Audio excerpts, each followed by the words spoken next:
طالب علم ہے محمد ابوذر۔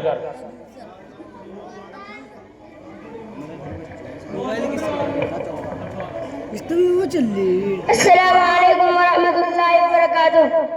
نحمده ونصلي على رسوله الكريم اما بعد اعوذ باللہ من الشیطان الرجیم بسم اللہ الرحمن الرحیم وما ارسلناک الا رحمتا للعالمین۔ محترم بزرگوں اور دوستو، جب گائے خلیل و نوید مسیح سے نور ہدایت باران کی چوٹیوں پر جلوہ گر ہوا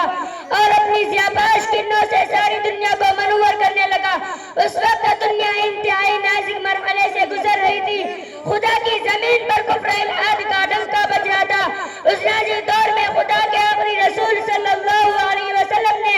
جہاں والوں کو رشد و ہدایت فلاح و بہبودی کا راستہ دکھایا، ہلاکت و ضلالت کے عامی کو غار سے نکال کر کامیابی و کامرانی سے ہمکنار کیا، دنیا کو ایک نئی زندگی عطا کی۔ دنیا والوں کو چاہیے تھا کہ آپ کی آواز پر لبیک دے اور دامن اسلام سے وابستہ ہو جائے، لیکن وہ احسان شناسی کے بجائے احسان فراموشی پر اتر آئے۔ پیغمبر اسلام اور متبعین اسلام کو طرح طرح کی ایذائی پہنچائی گئی اور ان کو ہر طرح مشق و ستم بنا گئے۔ آپ صلی اللہ علیہ وسلم کے راستے میں کانٹے بچھائے جاتے، آپ کی باتوں کا مذاق اڑایا جاتا، نماز کے عالم میں گردن مبارک میں چادر کا پندہ لگایا جاتا،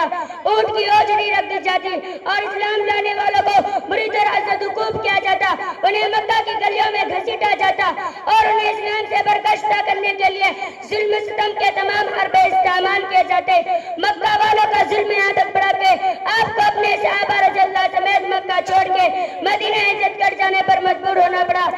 حضرت صلی اللہ علیہ وسلم چاہتے تو دشمنوں کے حق میں بددعا فرما دیتے اور دنیا نے جو نظر عاد و ثمود اور دیگر نافرمان قوموں کو غیر خداوندی کے وقت کیا تھا، وہی منظر پھر ایک بار نگاہوں کے سامنے آ جاتا ہے۔ لیکن قربان جائیے آپ صلی اللہ علیہ وسلم کی ذات گرامی پر جنہوں نے کبھی بددعا نہ فرمائی۔ طائف کا بازار ہے، چاروں طرف سے عباس لڑکے رسول خدا پر پتھر برسا رہے ہیں، جسم زخموں سے چور چور ہو چکا ہے، پورا بدن لہولہان ہے۔ وجہ صرف اتنی تھی کہ آپ نے دنیا کے گم کردہ انسانوں کو خدا کے سچے اور سیدھے راستے کی طرف بلایا تھا۔ سینکڑوں معبودان باطل کی پرستی چھوڑ کر معبود واحد کی بارگاہ میں سر تسلیم خم کر دینے کی دعوت دی تھی۔ آپ کسی کے دشمن نہیں تھے، آپ نے کسی پر ظلم و زبردستی نہیں کی تھی، آپ کسی کے مال و دولت پر قبضہ نہیں کر لیا تھا۔ ہاں، صرف دل میں ایک لگن تھی، ایک طرف تھی کہ یہ ساری دنیا خدا واحد کے سامنے جھک جائے، دنیا تاریکیوں کے بادل چڑھ جائے، پوری کائنات نور اسلام سے جگمگا اٹھے،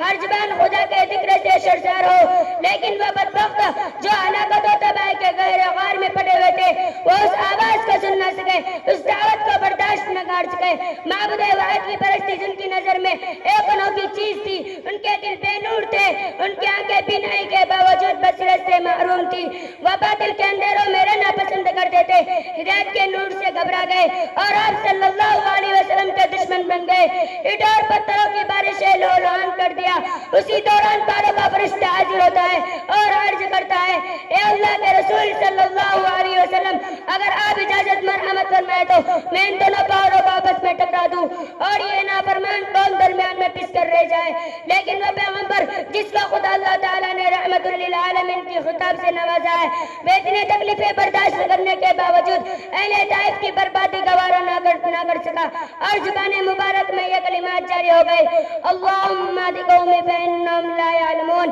اے اللہ میرے قوم کو ہدایت دے، یہ مجھے جانتی نہیں ہے۔ مکہ فتح ہو چکا ہے، شان حرم میں تمام اہل مکہ موجود ہیں، ان میں وہ بھی ہیں جو آپ کو اور آپ کے ماننے والوں کو برابر ستاتے رہے، مکہ چھوڑنے پر مجبور کیا، ان میں وہ بھی تھے جنہوں نے آپ کی نماز و عبادات، آپ کے اقوال و افعال کا مذاق اڑایا تھا۔ وہ وحشی بھی آپ کے قبضہ میں تھا جس نے آپ کے پیارے چچا حضرت حمزہ رضی اللہ عنہ کے خون میں ہاتھ رنگا تھا، اور ان میں وہ ہندا بھی تھی جس نے حضرت حمزہ رضی اللہ عنہ کے ناک کان کاٹ کر گلے کا ہار بنا تھا، اور وہ ابو سفیان بھی جنہوں نے غزوہ بدر کے بعد سے اب تک پے در پہ مدینہ پر یلی غار کی تھی اور دین اسلام کو نیست نابود کرنے کا منصوبہ بنا تھا۔ ہر مجرم آپ کے سامنے تھا، آپ ہر ایک سے گن گن کر بدلہ لے سکتے تھے، کوئی روکنے اور ٹوکنے والا نہ تھا۔ لیکن میرے ماں باپ اس ذات گرامی پر قربان تھے جنہوں نے اپنے دشمنوں کے مکمل آزادی کا اعلان بغیر کسی تعریض کے